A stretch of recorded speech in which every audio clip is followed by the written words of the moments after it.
I was a mistake, technically. My mother was wearing a diaphragm. My father was wearing a condom. And somehow I busted on through. I was staying at her place, looking after her stuff, driving back, sleeping at the hospice facility, which to this day is the most uncomfortable mattress I've ever slept on in my life. Do you want to shout out the brand? I wish I remembered the name. It's funny. We didn't even have them in hospice because she was not deteriorating fast enough. She wasn't deteriorating fast enough? Yeah. What do you mean? When you go to hospice, it's supposed to be the last stop. Yeah. Right? And so then I think towards the end, her insurance wouldn't cover it anymore because she wasn't, deteriorating fast enough. That word I really learned to dislike. She predicted when she was going to die before it happened. Really? Mm-hmm. Oh, yeah. Maurice came to see me in my dreams. We were like, who? She's like, yeah, I have to go with him to the stars on Thursday. What? Yeah. It's going to be really hard not to laugh at your trauma. Oh, no, I know. Don't worry. It's okay.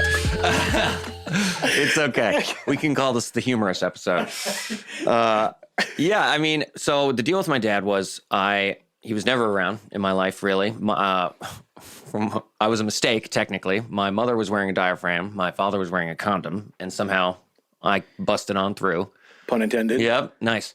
And she was 27, living in Germany. And I think they were dating for a few months at the time. And, I think he just wasn't ready, And I used to be a lot angrier about it when I was younger. And there are certain things now, how it ties in, where it's now that I've become older and I have more questions, more so than anger. And now I'm just sad that I can't ask my mom those questions about all of that I wanted to. Because when I was younger, it was hard for me to talk about because I wasn't ready. And then eventually when my mom got sick, I didn't, feel like the time. Mm-hmm. And so, that's the only part that is sort of tough now. It's any question I have, I'm like, oh, yeah, I guess I just don't get that answer. How long has it been since your mom passed? It was in 2017. Okay. And you're saying at the time now you feel like you're ready to have had those conversations that you never had. Yeah, she was, to her credit, she was more willing to talk about it, when I was younger. I just wasn't ready because I didn't want to deal with that. I wasn't emotionally equipped. I wasn't probably physically equipped. I could tell. Yeah, thanks. Yeah. And yeah, I don't know. It's just, it's a very interesting because, I was going to do that documentary about going to meet him for the first time.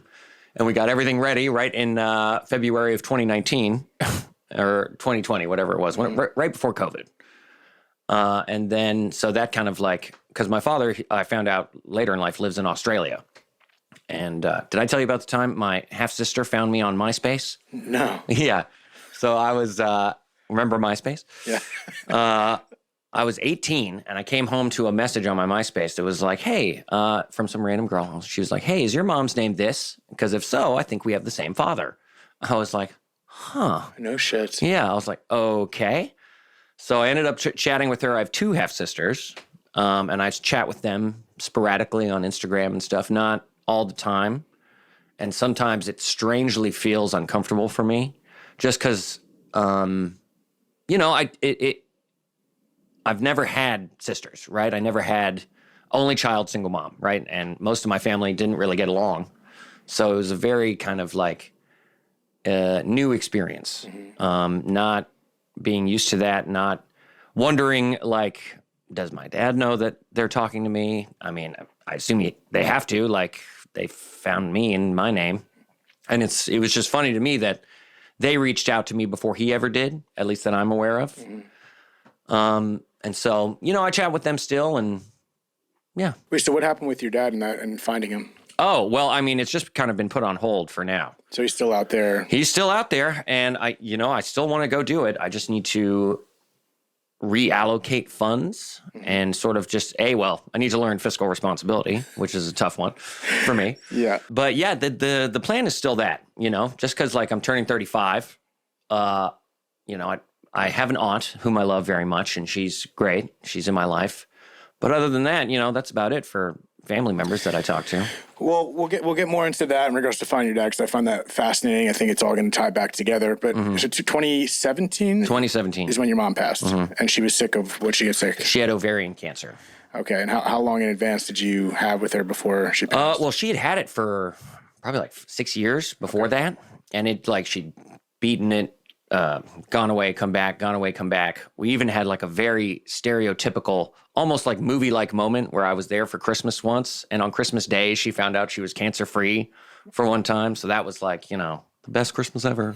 Yeah, of course. Oh, I'll never forget this. My aunt called me one day. It was like towards the end, and she was like, Miles, she's like, you have to come out here. And I was like, what are you talking about? And she's like, it's getting worse. It's not looking good. And in my mind, I think I sort of just avoided it. Like I knew she had it, and I knew she wasn't doing well. But then, like, when I went home and I saw her, and she was just like frail and like, bald. And it was, yeah. And that's when I was like, oh, okay. And so I went home for a year to take care of her. She was in hospice for a while, so I was in Connecticut. I was staying at her place, looking after her stuff, driving back, sleeping at the hospice facility, which to this day is the most uncomfortable mattress I've ever slept on in my life. Do you want to shout out the brand? Oh, I wish I could. I wish I remembered the name. And so then hospice was an interesting experience because it had me gain an entire new respect for nurses and a little bit more disdain for doctors. How so? Well, just because like these nurses were the ones in every day, checking on my mom, taking care of her, making sure she had everything we need, checking on me, making sure I was okay. And then my mom was in that hospice for, I think, a little over a month, and I saw a doctor once, like come in, talk to her. And each time they I guess it's their job to not sugarcoat it, but I was like, my God, could we throw a little pepper of positivity on here? And he just did not. So that's where I gained sort of obviously doctors are great, but right. My personal experience with that particular one was not great. That makes sense. When I had that experience with my mom and being in the hospital was my first long-term, if you will, even was a week being in the hospital that bad. And the nurses, you do see the work the nurses put in, not to say doctors don't.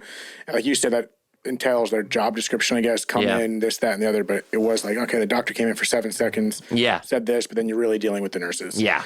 So what was that experience like outside of what you just said with hospice, specifically with your mom? So you knew it was getting towards the end. What were those conversations like? Well, it's funny. We didn't even have them in hospice because she was not, to quote them, deteriorating fast enough for them. She wasn't deteriorating fast enough? Yeah. What do you mean? Well, so when you go to hospice, that's like, it's supposed to be the last stop, right? And they had her in a semi-private room, and like, I'm not joking, 3 old people came in, died, and left while she was there. And it was like, I was like, this is awful. And so then I think towards the end, her insurance wouldn't cover it anymore because she wasn't, deteriorating fast enough. That word I really learned to dislike because I couldn't believe they just described my mother like that. So then, but it actually turned out to be a blessing in disguise because then we took her to my aunt's house in Maine and we set up home care there. So we moved up there and it was hard. It was different every day. And I remember my mom sat me down one time and she was like, hey, like we need to talk. Like this could be it, because she was losing a lot of oxygen to her brain. And then, this will lead to a fun story for you. You'll like this a lot. For me? Yeah, well, it ties in really well. She was losing oxygen to her brain a lot, and so she wasn't going to be all there, like cognitively, for a while. So we sat down and we had a really nice talk, and she asked me how I was feeling, and I just told her I was going to miss her a lot, and I still do. And then afterwards, she started not getting the oxygen to her brain, and it was very, almost like dementia-like. Like she's just kind of all over the place, saying random things, saying weird things. And then she predicted when she was going to die before it happened. Really? Mm-hmm. For exclusive access to bonus content, new episodes, and more, check out our Patreon account for only $5 a month. Link is in the description. So she was she was acting loopy, doing all these stuff. And my aunt and I were in the living room. Oh, what was his name? I think it was Maurice. She Maurice or Paul. God, I wish I could remember the name she said. But she looks at us and she's like, oh yeah, Maurice came to see me in my dreams. We were like, who? She's like, yeah, I have to go with him to the stars on Thursday. What? Yeah. She said that. And then that Thursday night, I'll never forget this. I was watching Thursday Night Football. My mom's hospice bed is over here. My aunt was sleeping. I was sleeping in the living room on a mattress just so I could be right there. Me and her wife or partner, Brenda, were sitting there watching TV. It's dead silent. Phone was in between us. And then bang, the phone rings. Loudest ring I've ever heard of this phone in my entire life. Scared the absolute shit out of me and Brenda.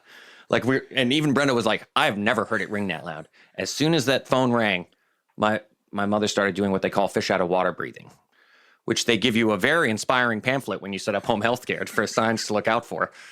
And so basically it's like all the different stages. And basically the last one is fish out of water breathing means you have about 20 minutes left before she dies.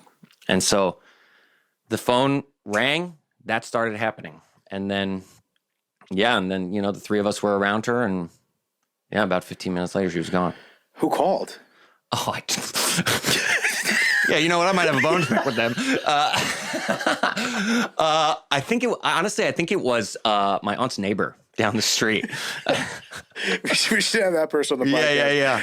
I should have prefaced before the episode started that me and Miles are very close friends. Yes. So just don't get your panties in a bunch. Only took me 5 years to get invited to this fucking podcast.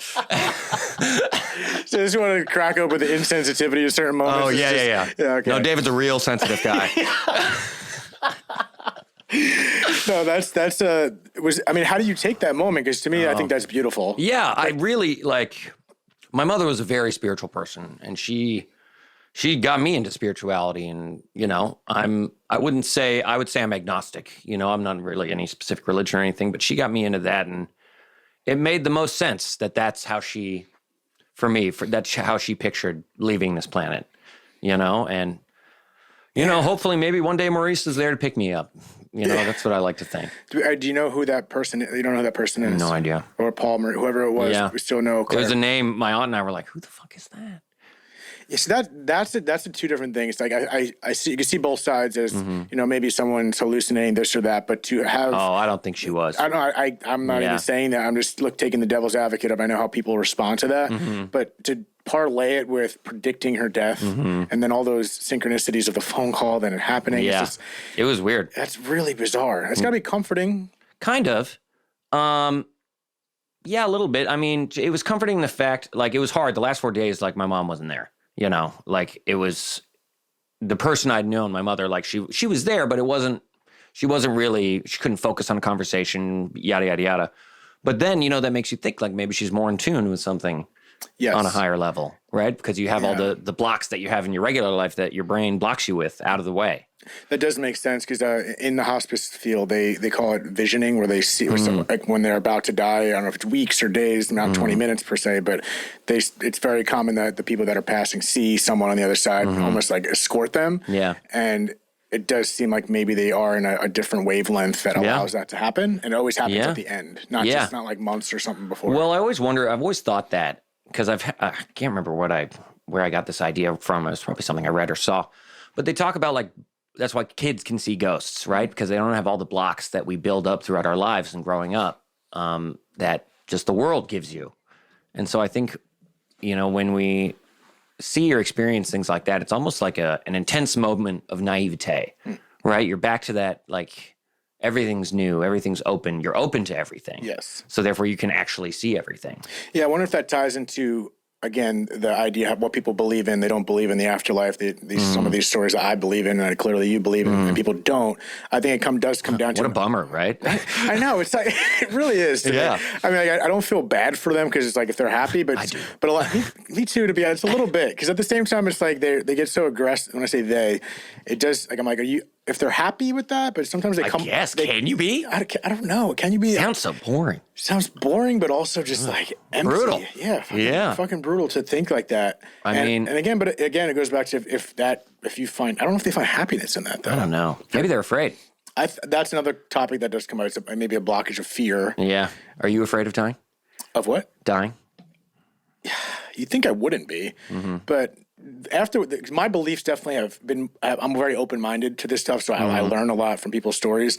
And from what I'm hearing, no, not anymore, because a lot of it, I think, what people are fearing, not only the unknown, is the fear how we're going to die, right? The potential pain of it.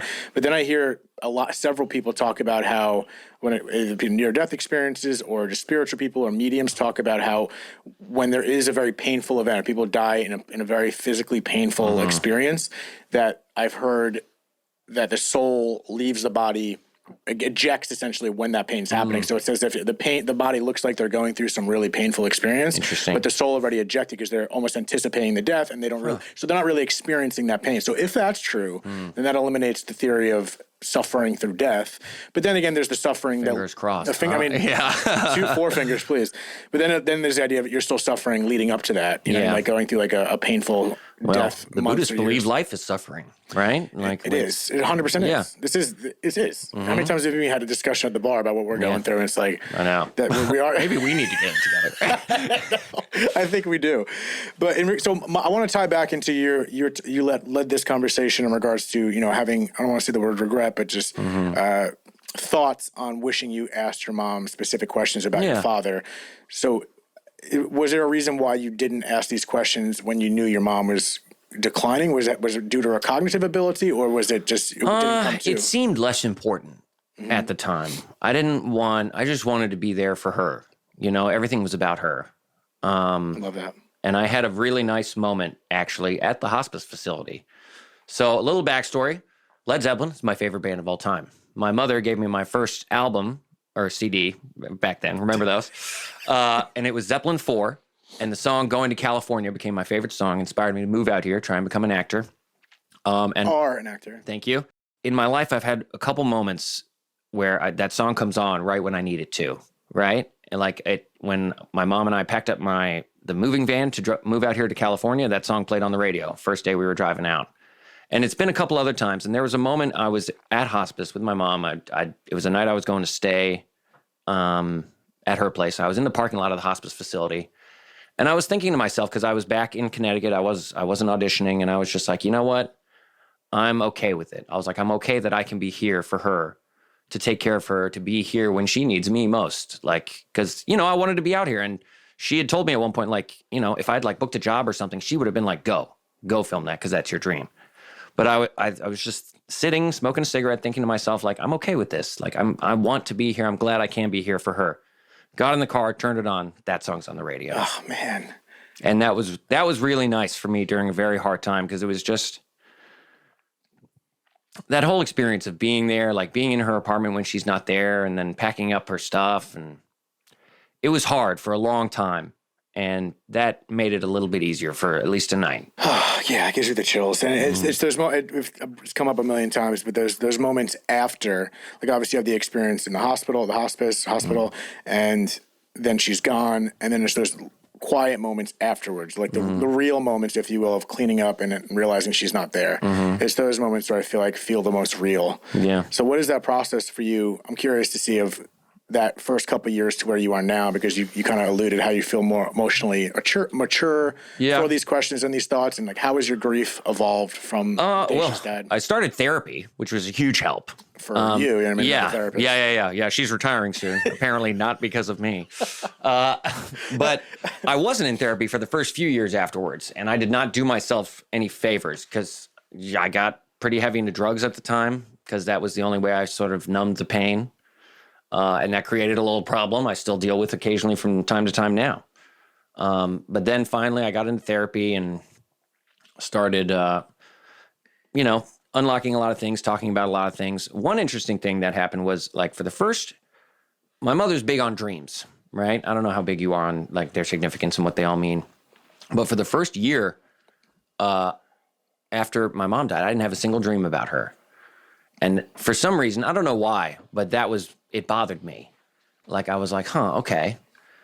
And then the first dream I had about her was about like a little over a year afterwards. And in the dream, it was just my mom and I used to do this all the time. We would drive through neighborhoods and talk about houses we liked. And then the first dream I had about her was that. We were doing that. And it was like 5 minutes. That's all I remember. And I woke up and I was like, okay, that was nice. And then I just started crying, because that was the first time I'd seen my mom again in a year. And I was like, okay, that's good.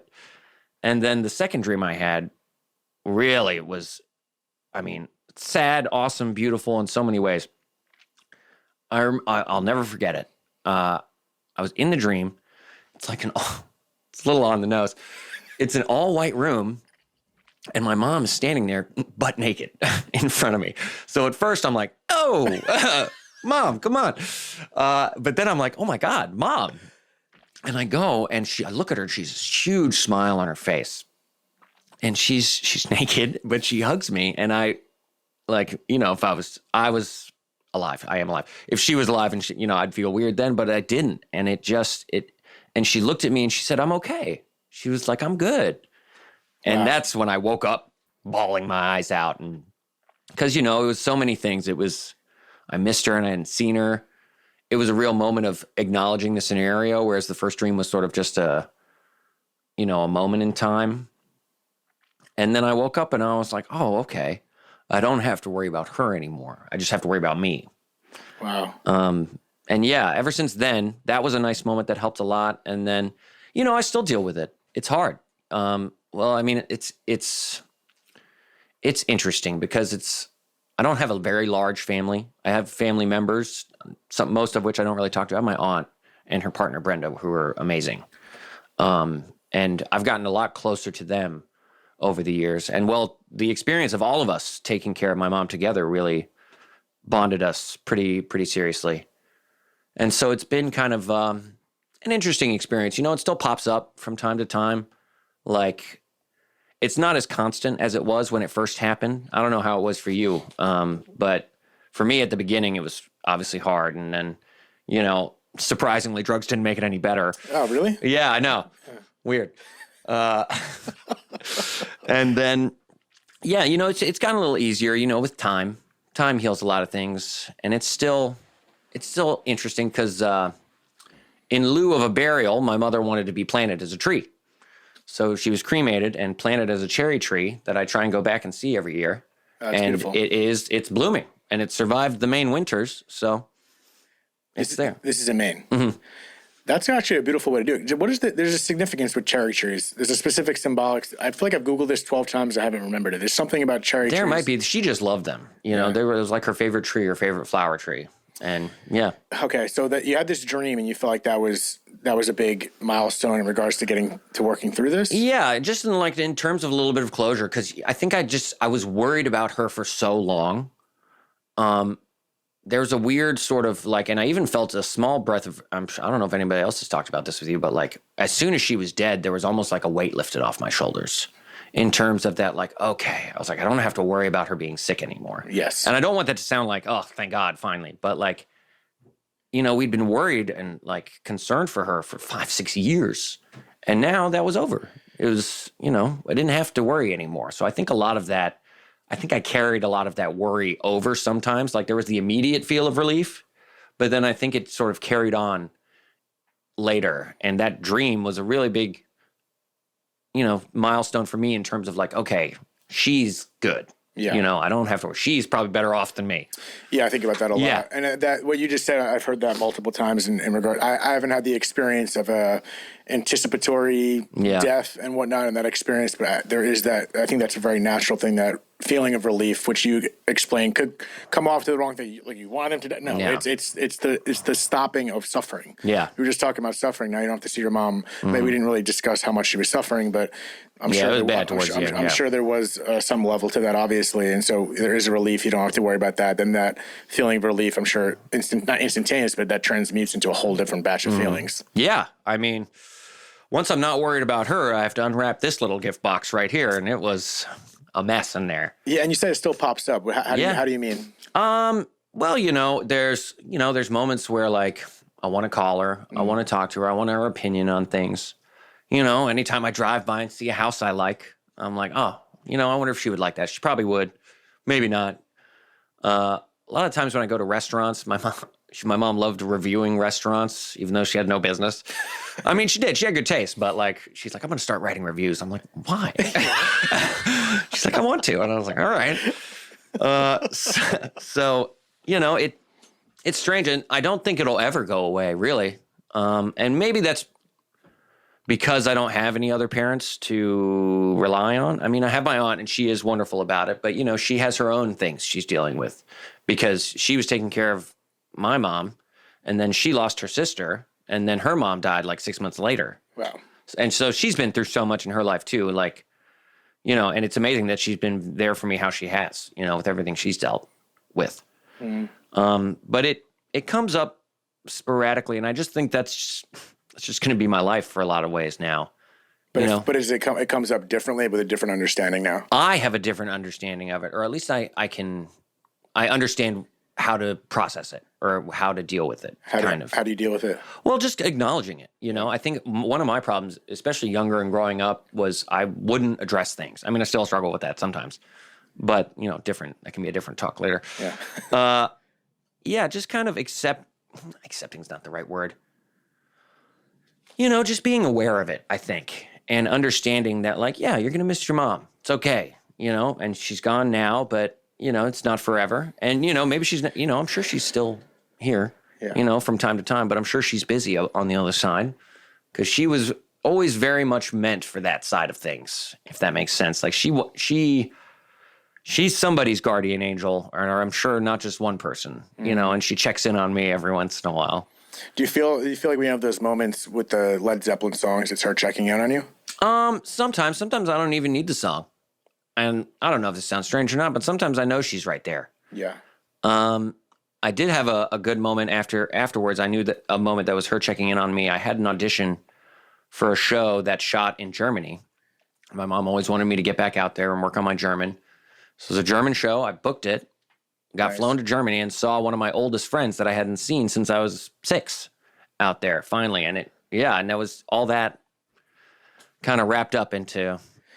Yeah, those are those synchronicities that, it's hard not to find meaning in that. Yeah. Especially something you go to fucking Germany or something that. And whether it's real or it's just me creating meaning, I think it's good. Either way. It doesn't really matter. That's why I think when people would go back to the same conversation of beliefs, but at the same time, it's like whatever meaning you give to it, that's really all that. Right? That's really it's all. Real. I always like to quote Harry Potter. He goes, when he's talking to Dumbledore at the end, he goes, "Is this real or is it in my head?" And he's like, "Of course it's in your head, but it doesn't mean it's not real." Exactly. And that's why when you trip on mushrooms or something like it, I don't know what's real, but it feels real as hell. Yeah. It feels real as hell. Like we were saying earlier, I think that mushrooms and psychedelics like that, they remove that veil, right, that we create in our minds. I think Terrence McKenna used to always, I think his name's Terrence McKenna. He was a big pro hallucinogen man for Big T. Big T. You just saying that like you know? Yeah, I don't know. Okay. I didn't think so, but Big T would always kind of say, if I even have his name right, it is like a removal of a filter. And I think it's what we allow in. And again, whatever meaning we give to these experiences, like that's enough. It doesn't fucking matter what someone else says about it. Yeah, it's your life. It's your life. And I think all these experiences that you've had clearly have a profound impact on the way you process all this. And how does this tie into your father? Because granted, you didn't lose your dad biologically through a death, but you haven't had your father. So where does this come full circle in how you see the relationship with your father? Well, I mean, the reason I wanted to go see him to begin with was because, my mom was gone. I didn't have much family besides my aunt. And so I was like, well, I might as well, go and see what's up over there, because if he does want to start, talking to me and stuff, then, I'll have some family again. It'll open it up, And I know that the sisters want to talk to me, and it's great talking to them, but I feel like I'll get the most closure if I reach out and try and talk to my father. Do you feel like you get closure even if he doesn't? Yes, I do. Because then I'll finally have the answer. Yes. Like, look, if I've always told people this, it's like, if I meet him and he wants to talk to me, fantastic. Whole new chapter of my life has opened up. I have new things I have a reason to go to Australia. Great. If he doesn't, nothing changes. My life is the same. And I think maybe that's the advantage of never having him versus losing him in a death. Like, it's just something I've never experienced. I mean, I'm sure there'll be sadness there, but it'll still be the same, and I'll finally know, as opposed to wondering. That's a good point. Yeah, I guess, because if you have these hypotheticals with your mom that you're not going to get an answer for, but then if you have someone that's alive, you get the answer whether it's good or bad. Yeah. Yeah, no, I understand that. It's just I think that's a really grown-up decision to be aware of the outcome without pondering too much, because you don't want to I've had 34 years to think about it, so. You think this is going to happen? I think it has to at some point. And you're not going to attempt to. You want to show up as opposed to trying to get in touch with them. Well, I want to make a documentary out of it, and I think that might be the juiciest approach. For marketability, I think that makes sense. The idea I had was like. You ever see The Rehearsal with Nathan Fielder? No. Oh my God. I don't even know who Nathan Fielder is. What? Okay, you should watch that. It's amazing. But I thought about rehearsing meeting my father with an actor, and then filming the actual one. And then if I don't get the one I want, I'll just use the You really thought this out. Oh, yeah. Yeah. Yeah. Like I said, plenty of time to think about What are you going to call it? Well, I had a name. Well, I was working with a director friend of mine. We were going to go with Father of Mine. Oh, clever. Yeah. Not Maurice. Maurice, no. Oh, no, Maurice is a different thing. And so we're still supposed to do it at some point, but traveling to Australia is expensive, and especially if I'm producing this thing. Yeah. You know, I want to make sure I get the best deal. Damn, man. So how do you feel today? As of this morning? As of this morning, yeah. Specifically, Well, I how had was a the drive long over here? weekend. You did, didn't you? No. Today I feel good. You know what's funny? How long has it been? 6-7 years of therapy has done its job, which is nice. And I feel more emotionally aware than ever now. Doesn't mean I still, don't have problems. No, you definitely have problems. Thank you. But no, I feel okay, at least these days. And you know what? Based on the way I used to feel in the past, feeling okay is great. I'd love to feel amazing, but Life is suffering. yeah. Jesus. Oh, hey, at least I didn't do it right into the microphone, huh? Professional. movement, yeah. But no, I feel good, and I feel, it's interesting because it's moments, right? It's some days are good, some days are bad. But if I look at the big picture of things, life's not bad. I'm alive. I live indoors. I have good friends. Thanks. That was a nod to me for anyone not watching. Yeah. Thanks. Just want to keep that. Yeah, life's okay, and it's not the, I'm trying to think of like a poetic way to phrase this, but I'm probably not going to do it. No, keep trying. No, that one's been used. It's not the picture I would have painted, but you know what? Sometimes you don't get to choose the paint. So That was poetic. thank you. That was pretty good, actually. I feel like you're more of a magenta. Oh, that's a regal color. Yeah, there we go. That's right. Thank you. Okay. Oh, my liege. Thank you. Tip the hat. Well, I'm curious about your therapy approach. What exactly? What is work specifically? What is he or she doing that? She listens. That's still Yeah. A lot of it's that. I had a terrible experience for the first time I went to therapy. I went to this guy, older guy. I found that my therapist is a woman. She's an older Jewish woman. Shout out to Joan. I'll tell her about this. Joan Boris. She's great. I don't know if I'm allowed to say her name on. That's your problem. Yeah. We'll talk about it. But I went to this guy. He's this old guy, degrees all on the wall. And I sit down and I just like unload on this guy for like 40 minutes. And then at the end, he's like, okay, yeah, so since you're using drugs, I can't help you. What? He was like, I think you need to go complete AA and then I can come to you. And look, to his credit a little bit, he's like, look, the drugs are getting in the way and we can't really get into the therapy until you get that out of the way. And I was like, okay, but I guess you can't help me at all during that. So sweet. I left there. I was mortified. It took me another 6 months before I looked up another therapist. Wow. Because I was like, for me, opening up has always been hard, kind of, or a little bit of a challenge. It's been hard. Yeah. And I did that, and the guy was basically like shooed me out of his office, and I was like, okay, fuck. Oh, man, that'll double down in your. Yeah. I think I went and got a bag later that night, and I was like, damn, fuck that. I was like, I'm not doing that shit again. And then I found Joan, and I told her about that, and she just went, ugh, yeah. She's like, I hate that. She's like, yes. She was like, you should probably do that, but she's like, I feel like I should be here to help you through that. Yeah, isn't that all kind of part of it? That's what I thought. And then the first guy's like, nah, sorry. Meanwhile, you closed the door and left. He did a bag himself. So he's projecting his own problems. Yeah, he's like, I'm not the problem. He's the problem. And that's because I've always heard mixed reviews on therapy. And again, I don't think it's therapy. I think it's who you find. Yeah, I think it's 100% who you find. And mine is an old Jewish angel. There we go. Yeah. And so you said she listens, aka which reflects on you getting it out. But did you off the beginning? It sounds like if you knew what to say for her to listen, did you already know what you were feeling and what was coming out? I mean, because I spent a lot of time thinking about it, and I think I wasn't ready for how much I wanted to say, like I knew I had things to say, or no, what's the better way of putting it? Poetically. Oh, there was a flower and it needed to seed. Needed to seed. But there wasn't a spring wind. Oh, okay, yeah. Then Joan was my spring wind. Is that it? That flourished the field. Was that a haiku or that was too many syllables? I don't know. Yeah. I didn't go to college. Yeah. But no, I think it was just all built up, and I wasn't. Well, and I think I've always connected better with women in my life because, single mom, my aunt's a lesbian, my grandmother was by herself, my grandfather died when I was a kid.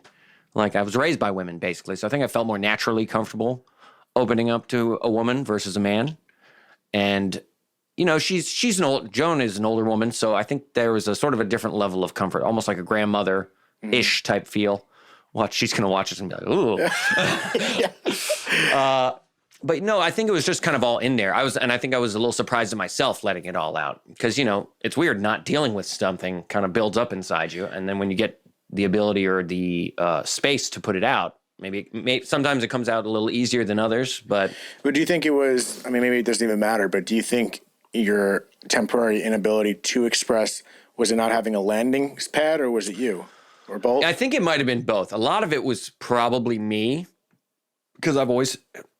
Excuse me. Don't throw up now. Yeah, that's from holding it all in, It could have been the espresso, but maybe it's it could have been the espresso. No, I've always had trouble opening up emotionally, at least. Yeah, my mother gave me my mother's the one who actually helped me learn to open up in a sort of very strange way. She helped me throw the lemon, is what I say. And so when I was younger and I would get mad, I would shut down. Right. I would just we would get in arguments, me and my mom, obviously. And when she would yell at me. And so when she would yell, I would just shut down. I would turn into a robot kind of, just everything. And one time my mom and I were getting into a big argument about God knows what. And she was just she was really laying into me. She was like, what? You're not going to say anything? You don't feel anything? What are you, a robot? Come on. She's like, you don't feel anything? And then it's she kept pushing to the point where I grabbed a lemon right off the kitchen counter and hurled it as hard as I could against the wall and then screamed at her for 30 seconds. And then as soon as I was done, she was like, okay, thank you. She was like, I'm sorry that I was that mean, but I just wanted you to express yourself. She's like, I wanted you to let it out. And so then I was like, oh, weird. I do feel a little bit better. This works. Yeah. And then we had a nice laugh about it. And so I always say, she helped me throw the lemon. That's amazing. Mm-hmm. That is that's poetic. Yeah. We keep coming back to this poetry shit. Hey. No, that I think throwing the lemon is a perfect way to put it. And I think sometimes it takes that. You know what I mean? I feel like off the rip, in this day and age, especially, it's maybe your mother's being a little aggressive. Oh, yeah. People have told me that later. And I was like, oh, maybe. Yeah, maybe. but then again, whatever. Getting yelled at is not a huge deal for me. No, my mom would raise her voice. An Italian mother? No way. Yeah. While holding a wooden spoon. Yeah. But again, it's just a different day and age, but I think it worked. Yeah. I think it's different per person. Yeah. Well, she knew, it might not have been the most conventional way to get me, but it fucking worked. And I think it might have been the only way to do it.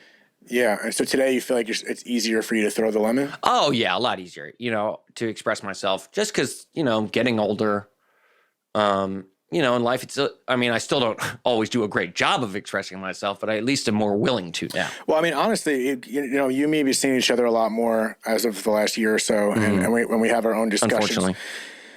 I wasn't going to say it. Yeah. In regards to us talking more, it's I've even noticed that. Even just within the last year of us talking, I feel like you, and again, obviously I've known you for a long time now, but I think we've gotten closer. Mm-hmm. And due to these discussions, and just I've seen the involvement in the way you're expressing yourself, and even just your awareness. I don't know, maybe this has just always been you, but from my point of view, again, I guess this comes from just learning about you and having this talk alone. But your awareness has seemed to have grown even just the last year. Yeah, I think so, and I've been feeling it more. Feeling my awareness grow. Yes, and it's sort of a strange feeling. Because I think I wasn't okay for so long. When I am okay, I'm ooh, what is happening? Yeah. Wait a minute. I'm there's nothing to freak out about.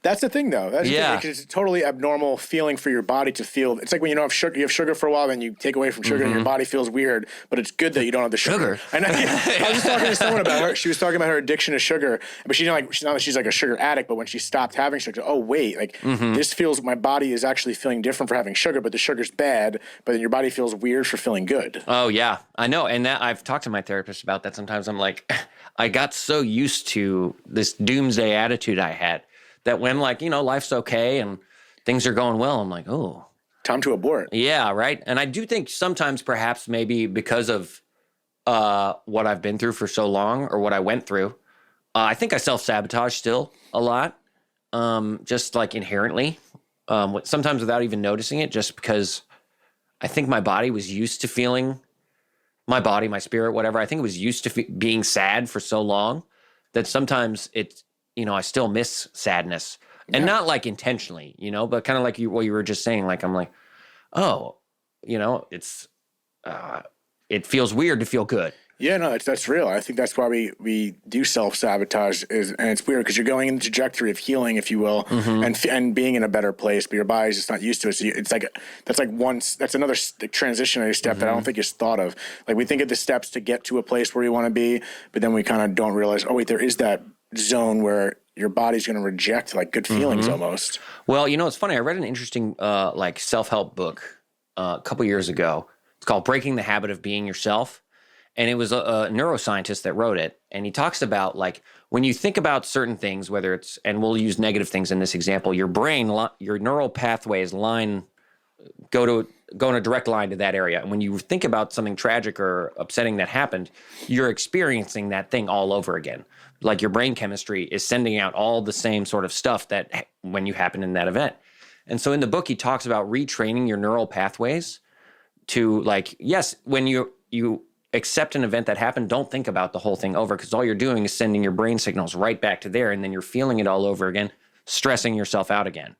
And so the best thing to do is like stop, redirect your thought, and just kind of create new neural pathways so that you can at least be, he words it a lot better in the book. It's a great way to kind of just stop re-stressing yourself out. So when you're working through something and you start triggering those negative thoughts, just stop in your path and redirect those thoughts to something better. Well, maybe just not even better. Or it's like, yes, better, or just like don't put yourself through that again. Yeah. Right? And I've gotten really good at that, and I didn't realize how much I was doing that before until I started really thinking about it. I was listening to something in regards to, I wonder, because I have a podcast that brings up. Do you? Negative. They're just in my apartment. If only you had some merch you could wear. Literally yesterday when we were golfing, you're like, you have any merch? I was like, what do you mean? And I was like, yeah, you sell hats. I'm like, oh, I was wearing the hat and the shirt. Anyway, I was in a panic. I was in a panic yesterday morning. I woke up too late. But, shit. Oh yeah. So when we was talking about, I was relaying the podcast because we're constantly like bringing up these experiences, and then I wonder how much of that is good. It's like it's good to talk about things, but I wonder if there is a limit to constantly bringing it up. Well, I think talking about it with others is better than thinking about it yourself. And the thing I was working on was thinking about it myself, because at least when you're talking to someone else, they interject, right, your thought process with the conversation. Right? Or they can make you feel better about it instantly because you're talking with someone. Whereas if you're talking to yourself, it's really easy to get down the rabbit hole of feeling shitty. Yeah, if there's an art to kind of navigating that, like you said, kind of redirecting your thoughts. Yeah. Yeah, and I think that's important. I think those redirecting aren't just a deflection. It's like you said, it's building those neural pathways to... Yeah, until you can get to a point where you're not reliving the anxiety of a moment. Yeah, I think even when you get good at that, it's not like you're just going to immediately dissipate those negative thoughts. I think there's I'm still working on it. Yeah, but there's a practice of getting better at recognizing it, the awareness, and then redirecting. Then all of a sudden that becomes habitual. Yeah. And so it's not like you just like, feel happy all the time. It's that's the thing. Not even close. It's like happiness isn't constant, but contentment is kind of in a way. And I think it's the process of like, even like the happiest people, they're not always happy. So I think it's important to understand you're not chasing perpetual happiness. Like that's not, I don't think that's possible. That happens when you die. Yeah, exactly. We always talk about that. It's like the people, like we're the ones left with the shit end of the stick. Oh, the ones dealing with it, the people across are either if you don't believe in anything, they're not worried about anything. But then whatever's next, I'm like so certain that it's just like it's going to be better than this. I like to quote another movie, Pan, where he says, "To die would be a great adventure." It has to. I think so. Like I am not afraid of death. Obviously, I don't want to die, but I can't fucking wait to see what happens on the other side. Right? It's so. I'm stoked. It's. Oh my God! It kind of freaks me out, but makes me excited at the same time. Yeah, it freaks me out. It would. That's why I love that quote. It's an adventure, like truly. Like yeah, it's like being on a roller coaster and you're scared, but then you're locked in regardless. You can't change when you hit that dip. Mm-hmm. And then when you're on the ride, it's like, oh fuck, I'm in it. Hey, this is tight. This is tight. Maurice. Yeah. He's like, at the end, he's like, it's been Paul this entire time. Yeah, it was time, Paul, man. Thanks. I watched the podcast. He's literally here right now trying to tap. He's just on the other side. Maurice.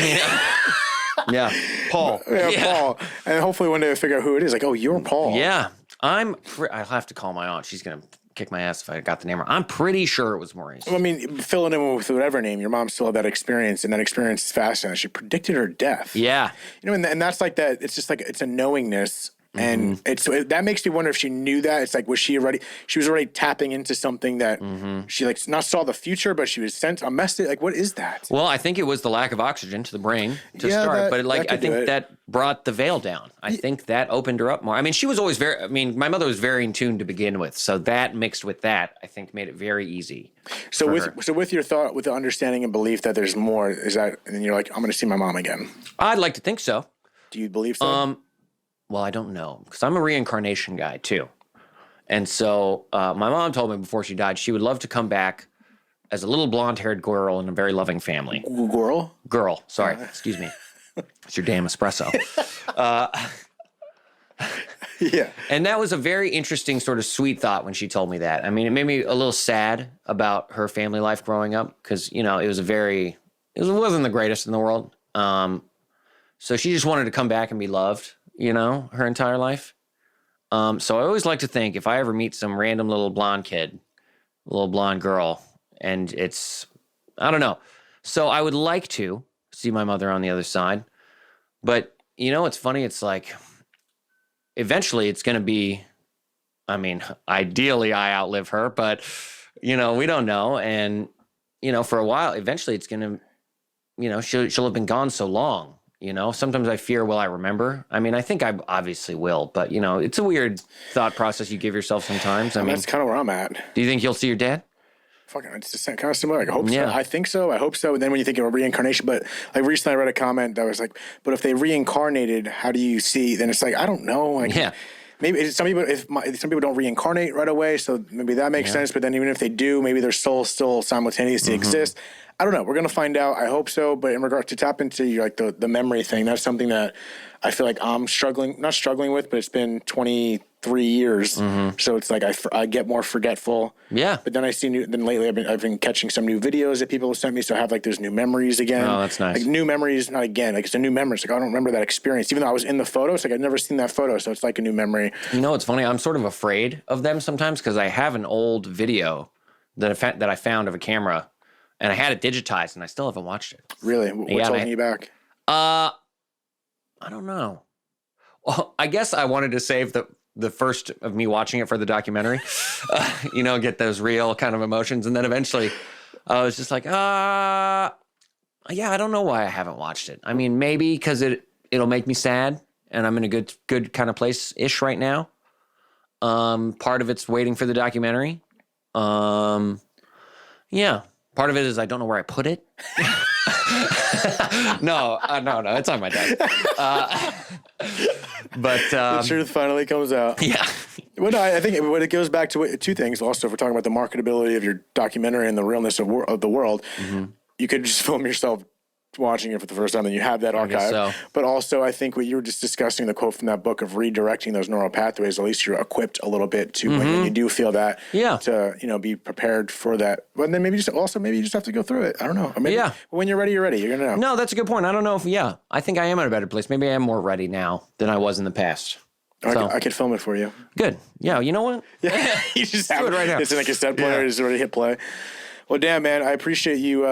These episodes are honestly special for me because, again, it's obviously it's always special when I get someone open up to me and have these conversations. But it's cool to have a conversation with a friend, and I didn't know majority of that. I knew your story, but there's a lot I didn't know. So for you to be willing to share it with me and people that are listening, it's a special thing, and I really appreciate you sitting in front of me. And of course, dude, my pleasure. Thanks for finally having me on. I've been wanting to do this. I literally again, it's a invited me to a softball team before you invited me to this. Well, that's what it took. It took you to realize you actually wanted to talk to me. Of course, you know what I mean. Then you're a pretty charming guy. Thanks, man. I appreciate that. Well, no, thank you for having me on. I think it's such a good podcast and such an under discussed topic.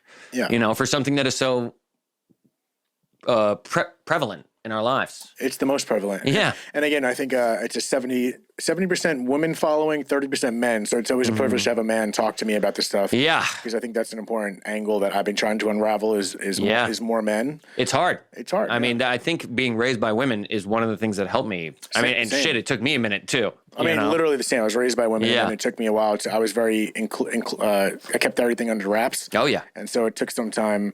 And it is a balance. Like, the more I talk about this, I'm like, I think it's good to talk about it. And sometimes there's other methods outside of just talking about it. But for you in particular, I think it seems to be good to talk about it. Yeah, I've learned. Talking about my feelings helps. Yeah, and it goes back to the awareness. Everybody's like, what does that mean just to talk about it? And sometimes literally just talking is enough. Just the act of doing it. Yeah, and like that's where the listening part is important. It doesn't matter what the other person has to say. It's more a discovery of what comes out of your mouth. Oh, yeah. Well, and that's where therapy helped a lot. And for a while, and still sometimes I do, I'll get nervous before therapy because I'm like, I don't want to tell her I messed up or I don't want to tell her what's going on. And then, God, for a while I was lying to my therapist like a fucking idiot. And then eventually, surprise, surprise, that all built up. And I was like, ah. And then my therapist, she told me, she's like, Miles, I'm not here to judge you. I'm not here to scold you or make you feel bad. I'm here so you can talk to me. She's like, she's like, sure, I may be disappointed in your actions, but that's because I want you to be healthy. Yes. You know, she's like, but I'm never going to scold you for making mistakes. She's like, that's what I'm here to do is help you through that. That's amazing, Joan. Joan sounds amazing. Yeah, she really is. And it's become a lot like, sure, I'm like, I don't want to tell her I messed up, but now it's because not so much that I'm afraid of it. It's like, I don't want to disappoint her. That's good. Not that I would, not that she would like be disappointed in me, but I like, you know, because I know she wants what's best for me. And so it adds some accountability. Which I'm great with. Accountability. I was gonna cut you off there, but you already said it.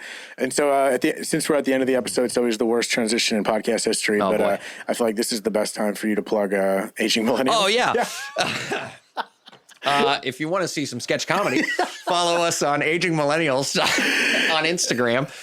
We are on YouTube as well. But in all honesty, I will think in terms that has sort of helped me a lot in terms of creative outlets, because I'm an artist, I like to think. And in all honesty, doing that has really helped, I think, satiate me in a lot of ways in terms like creatively, emotionally, like it's fun to get expressed. And thankfully, we do okay. Yeah, if we were getting 10 views a video for 2 years, it'd be different. Yeah. But we do all right, and it's nice. It's fun. Check us out if you get the chance. We'll have David on at some point. There we go. And I think also I'm going to definitely plug some of your content that has to do with your dad. Have you done anything with your mom? You haven't done any sketches in regards to your experience with your mom? No, those I've been told are too dark. But no, I do an annual Father's Day video. Yeah, the father. What was the one that I always bring up? Is something about what were the ones you done with your dad? I did one last year. I had a cocktail by myself. The year before that was playing a game of chess alone. The year before that, I showed the tree house he built me, which was just an empty tree. And then I just got a tattoo of my dad and reveal my blank arm. The trickiest one I did was my dad teaching me how to drive. And I did this when I was back home taking care of my mom. No. It wasn't my dad teaching me how to drive. It was out for a drive with my dad, and my mom drove a Standard, and I got in the passenger seat and parked it on a hill and let it roll by itself with no driver in the front seat. And then I tried to film like, hey, out for a drive with Dad. And it's just the car moving and no one in the driver's seat. You actually recorded that? Oh, yeah. Oh, yeah. It was very dangerous. Did you drop that one? Yeah, that was a while ago. It's on there somewhere. It's on my page, I think. I don't think it's on Asian Millennials, but Follow at Miles Wood too. I need the followers. There you go. Yeah. So I'm going to plug everything in the bottom of the episode as usual. Miles, I really appreciate you doing this. Thank you, David. I appreciate you having me on. For real, wait another 5 years for the next episode. Okay, good. Perfect. Yeah, clock starts now. Thanks, guys. Until next time. Bye. Thank you so much for tuning in to another episode of Dead Talks. Please do not forget to hit the subscribe button and also the notification bell. That'll give you updates as to when we post a new video, more episodes, and more content in general. We are streaming on all the major podcast platforms, including Apple, Spotify, iHeartRadio, Pandora, and all that. And also find us on Instagram at Dead Talks Podcast or www.deadtalks.net. Thank you so much.